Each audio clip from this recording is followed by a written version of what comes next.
Assalamualaikum warahmatullahi wabarakatuh. Pada kesempatan ini saya akan membuat video modul 4 perlindungan anak sesi 12 penelantaran dan eksploitasi terhadap anak, langkah ketiga, contoh-contoh penelantaran. Kita simak bersama yuk. Ya, baik ibu-ibu, bapak-bapak, tadi kita sudah membahas langkah yang kedua. Nah, sekarang kita akan membahas langkah yang ketiga, sesi tentang penelantaran dan eksploitasi anak ya Bu ya, yaitu tentang contoh-contoh penelantaran. Oke, sebelum kita melanjutkan, kayaknya kita butuh untuk semangat dulu, biar semangat ya Bu ya? Iya. Oke, mau tepuk apa nih? Tepuk tangan Bu. Tepuk tangan, oke. Ya, kita tepuk semangat dulu ya ibu-ibu, bapak-bapak. Ya. Tepuk semangat. Semangat. Waduh. Oke, sudah kembali bersemangat ya.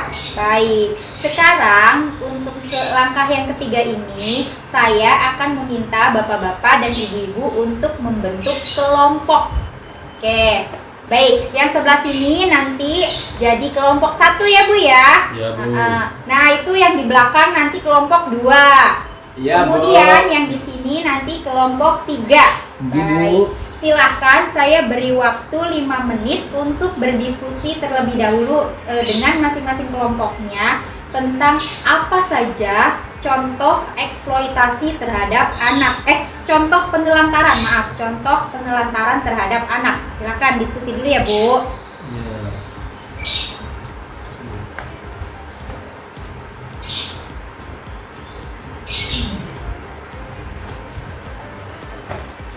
Baik, sudah 5 menit ya ibu-ibu dan bapak-bapak. Ya, Bu. Sekarang waktunya kita akan mendengarkan penjabaran dari masing-masing kelompok. Contoh apa saja yang dianggap sebagai penelantaran terhadap anak. Ya, kelompok 1 dulu, silakan. Ya, hasil musyawarah Bu kelompok saya, contoh dari penelantaran anak adalah tidak memberikan pendidikan yang cukup. Ya, terus Tidak memberikan kasih sayang yang cukup. Terus apa lagi Pak? Udah Bu, itu aja. Oke, terima kasih ya Pak. Ya. Sekarang dari kelompok 2, silakan kelompok 2 yang di belakang. Contoh penelantaran itu apa aja? Iya Bu. Kalau bisa tidak sama dengan yang kelompok sebelahnya yang tadi ya. Iya Bu. Contoh penantaran sing kita waca mah Bu, sing bisa dipahami mah ibu anak sing ora diasuh ning wong tua. Wong tua Korea orang buka Bu. Terus? Terus wong tuanya kadang ya ning rumah ya Bu ya. Kadang kadang mangkat keluar, mangkat ning luar kota. Anaknya ditipakan nih mboke atau ning tanggane. Secara langsung itu Iya, lantaran kan di neneknya kadang ya. Iya. Iya. Masih ada lagi, silakan. Udah Bu, itu aja ya Bu. Oke, terima kasih untuk kelompok 2. Nah, sekarang saya minta dari kelompok 3. Contohnya apa? Dari kelompok 3 Bu, contoh pelantaran itu misalnya anak tidak diberi kesempatan untuk beribadah Bu. Jadi anak kalau sore tuh tidak semasa bodoh pan ngaji pan beli Bu. Oke. Ya, baik. Terus apa lagi Pak? Terus juga kurang kasih sayang Bu, tidak memberikan kasih sayang kepada anak Bu. Wis wong tuae ku ya sora ya orang pula Bu ngono. Dumbangi beka iya, ya Pak ya? dumbangi Kak. Dumbangi Pak. Di sewoti bae sedikit sewot. Oke, Ya. baik. Terima kasih untuk 3 kelompok yang sudah menjawab dan memaparkan contoh-contoh penelantaran terhadap anak. Oke, kita beri tepuk mantul ya. Tepuk mantul. Mantul.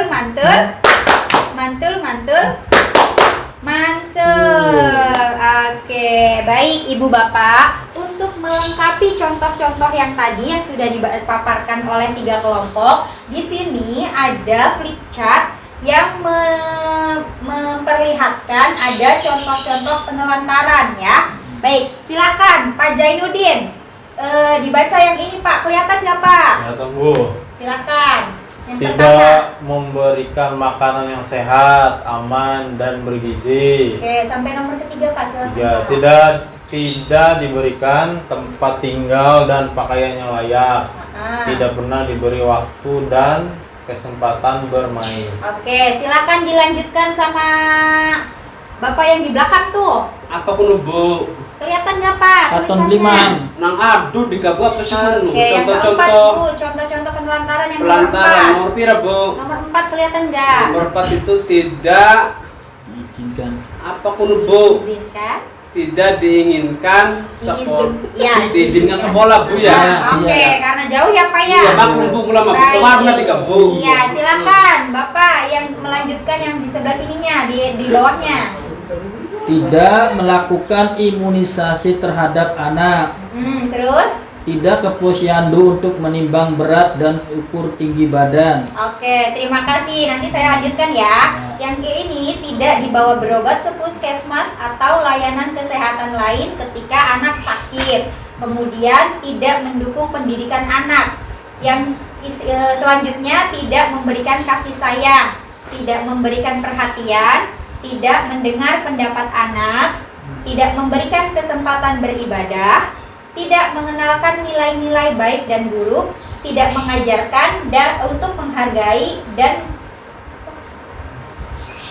orang atau berhubungan dengan orang lain, ditinggal sendiri, terus didiamkan dalam kurun waktu tertentu, tidak dipedulikan. Baik, di sini tidak memberikan makanan yang sehat, aman dan bergizi. Jadi orang tuanya itu menelantarkan anak dengan cara tidak memberinya makan. Misalkan ditinggal seharian kemana atau beberapa bulan kemana gitu orang tuanya ya, tanpa peduli anaknya mau makan apa, mau jajannya gimana, itu ya Pak ya Bu. Terus kemudian tidak diberi tempat tinggal dan pakaian yang layak. Kadang-kadang ada anak yang sekarang kan banyak kasusnya tuh baru dilahirkan kemudian ditaruh di dalam kardus dan dibuang.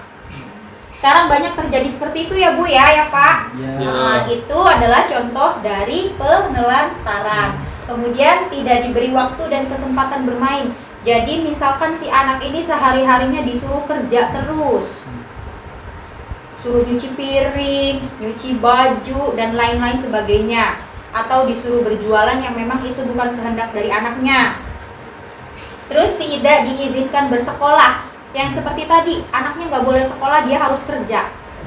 Nah, terus tidak melakukan imunisasi terhadap anak. Coba ibu-ibu dan bapak-bapak di sini, siapa yang anaknya tidak lengkap imunisasinya? Ada nggak? Wah, hebat semua ya. Imunisasi Bu anak saya Bu. Iya, alhamdulillah ya. Oke, tidak ke posyandu untuk menimbang dan ukur tinggi badan. Pada ke posyandu nggak Bu, Pak? Posyandu Bu. Ke posyandu. Jadi kita tahu ya perkembangan anaknya itu normal atau tidak, karena sekarang kan ada isu stunting juga tuh ya. Ya. Kemudian tidak dibawa berobat ke puskesmas atau layanan kesehatan lain ketika anak sakit. Didiemin aja kalau lagi anaknya sakit. Kasian ya Bu ya kalau kayak begitu ya. Iya. Gak dikasih obat, gak dibawa ke dokter. Oke. Kalau tiba-tiba itu penyakit anaknya serius, kasian juga, nanti takutnya orang tuanya nyesel. Oke. Terus tidak mendukung pendidikan anak. Jadi orang tuanya masa bodoh. Anaknya mau sekolahnya sampai tingkat apa, mau sekolahnya bolos atau enggak. Jadi orang tuanya tuh enggak ini acuh ya. Tidak memberikan kasih sayang seperti yang tadi dicontohkan, sukanya marah-marah melulu ya orang tuanya ya. Enggak pernah dibaik-baikin anaknya. Anak tanggane kita Bu, Ah, Rastono Bu. Membagi bae nih anak ibu Bu. Oh. Ya lagi we ya pertemuan kelompok Bu, tukaran bae karo anaknya. Kasian ya kalau kayak begitu anaknya ya. Sebenarnya ya, kalau misalkan seperti itu nanti mental anaknya juga akan kena Pak. Maksudnya anaknya kadang ada Berpengaruh ya, yang Bu, ya? iya, ada yang jadinya sering bengong. Itu akibat karena terlalu banyak dimarahi. Beli duit ya sih. Iya Bu. Yang kita kepada tempatnya kita kok Bu, bocah Iya. bakal bengi waduh pada dolanan bae pian orang ngaji, orang sholat, atau Iya. maghrib gak Bu. Uang tuai menang bae ya. Menang bae uang tuai. Iya. Jadi masa kudu dikasih jobrag ya? Ya iya, keder Bu. Oke, terus tadi sampai mana? Tidak memberikan perhatian, tidak mendengarkan pendapat anak. Jadi Pak, Bu, ada baiknya kita sebagai orang tua itu mendengarkan ketika anak ingin berpendapat, misalnya, Bu, saya tuh pengen seperti ini loh, gitu. Jadi kita mendengarkan, selama itu baik, apa salahnya kita dengarkan dan kita turuti. Jangan, kamu nggak usah kayak begini-begini, gitu. Oke, terus yang ini tidak memberi kesempatan beribadah. Dia mau sholat, mau ngaji, mau enggak, itu terserah gitu. Kadang-kadang orang tuanya ada yang seperti itu ya. Ya, Bu. Karena orang tua yang sekarang itu kebanyakannya orang tua pekerja. Jadi mereka udah lelah dengan pekerjaannya mereka sendiri. Akhirnya setelah pulang mereka cuek sama anak-anaknya. Masa bodoh ya. Terus tidak mengenalkan nilai-nilai baik dan buruk. Ya seperti yang tadi, orang tuanya aja udah capek bekerja sampai rumah, jadi mereka nggak sempat untuk mengenalkan mana yang baik buat mereka, mana yang buruk. Kadang-kadang dibiarkan saja. Terus tidak mengajarkan untuk menghargai orang lain. Buru-buru buat menghargai orang lain, Bu, diajarin nilai baik buruk aja enggak, ya kan? Iya, Bu. Ditinggalin sendirian. Tuh kayak yang tadi yang sama bapak yang tadi di belakang itu contohnya bilangnya ditinggal ke luar negeri ya Pak. Iya, Bu. Ditinggal sendirian sementara anaknya itu nggak punya saudara lain. Terus didiamkan dalam kurun waktu tertentu. Ada nggak Bu yang marah sama anaknya terus anaknya didiemin, dicuekin sampai seminggu gitu? Kadang mau dikunci di kamar, Bu. Aduh, itu lebih kasihan lagi ya, dan tidak dipedulikan. Baik. Nah, ibu-ibu, bapak-bapak, kira-kira apa nih yang terjadi dari akibatnya dari penelantaran ini? Coba, ada yang tahu nggak? Akibat dari penelantaran. Sekolah mari, Bu. Iya, sekolahnya berhenti ya Bu ya Pak. Terus ada lagi nggak Bu, Pak? Anaknya tidak percaya diri, Bu. Tidak percaya diri. Terus apa lagi? Pendiam, Bu. Jadi pendiam. Banyak ya Pak ya Bu. Ya. Kalau misalkan anaknya di sini tidak memberi kesempatan beribadah, anaknya jadi tidak rajin beribadah karena dia tidak punya kesadaran sendiri. Oke, baik kalau begitu. Nah, sekarang kita akan melihat ke yang sebelahnya. Di sini juga terdapat apa sih namanya? Salah satu contoh tidak menelantarkan anak itu adalah dengan membuatkan mereka akte kelahiran. Jadi mereka itu dianggap sebagai keluarga, masuk dalam keluarga. Ketika sudah dibuatkan akte kelahiran, berarti dia otomatis akan masuk ke dalam kartu keluarga. Jadi merasa diakui ya Bu ya. Nah, di sini ada manfaatnya. Manfaat akte kelahiran. Yang pertama itu sebagai identitas sah anak.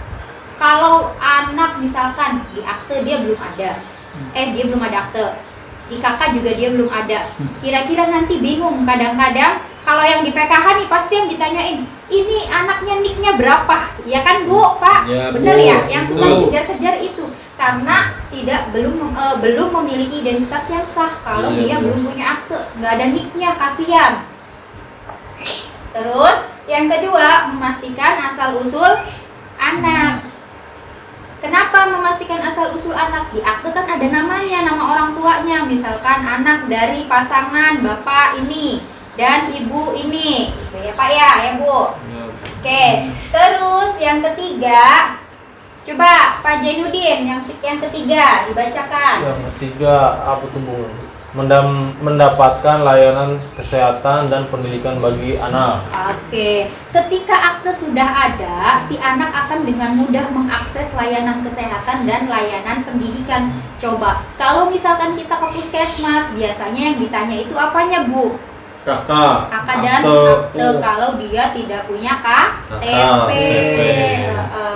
Terus biasanya kalau daftar sekolah juga pasti yang Ya. ditanya aktenya ya. Betul. Kakak sama akte, Bu. Terus yang keempat, mencegah pernikahan anak sebelum usia 18 tahun.